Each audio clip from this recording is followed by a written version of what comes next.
proizvođača. Zastupamo Tondi, Velota, RKV, Trio. Ovako Fen 942, najveći model serije 900. Vario mjenjač, 9000 kubika motor, 420 konja. Što se tiče opremljene sa full navigacijom, sa vario gripom, kako je rekao, znači najjači model. Utez u kotačima, prednji uteg, centimetarska preciznost navigacije, variabilna kontrola, sekcijska kontrola. Znači, bez utega, bez ičega, težak 12.000 kg, 12 tona. Znači, sad zavisi od opreme utega, za potrebe se može premijeti sa manjim ili sa par tona utega naprijed. U prednjim polugama može biti opremljen sa utezima u zadnjim kotačima.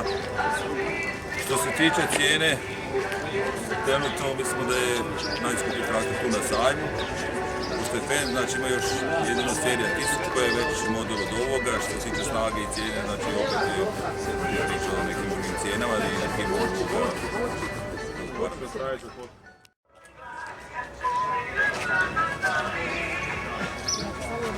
Ja, znači kako ne znaš tu ono jakne se počeo izmijeniti.